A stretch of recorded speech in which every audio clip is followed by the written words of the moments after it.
कुरान पाक की बेहुरमती का मामला है जिस पर नॉर्वे के सफीर को दफ्तर खारिजा तलब किया गया है। नॉर्वे के सफीर को पाकिस्तानी अवाम के शदीद तहफ्फुज़ात से आगाह किया गया। आपको बताएं कि तर्जुमान की जानिब से कहा गया कि कुरान पाक की बेहुरमती पर मुसलमानों के जज्बात मजरूह हुए।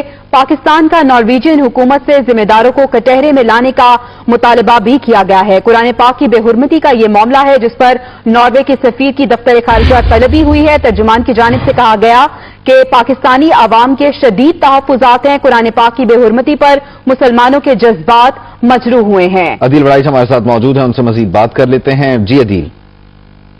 जी, कुरान पाक की बेहुरमती के मामले पर नॉर्वे के सफीर को आज दफ्तर खारिजा में तलब किया गया है। पाकिस्तान की जानिब से शदीद एहतजाज किया गया है नॉर्वे के साथ, और तर्जुमान दफ्तर खारिजा ने कहा है कि पाकिस्तानी अवाम के जो शदीद तहफ्फुज़ात हैं उनसे मुतल्लिक नॉर्वे के सफीर को आगाह किया गया है।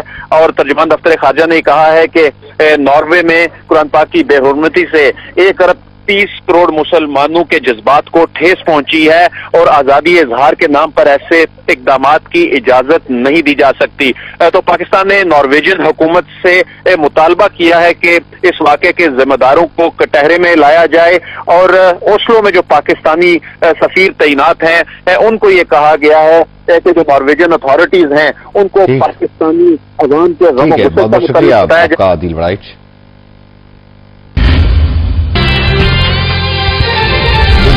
खबर की दुनिया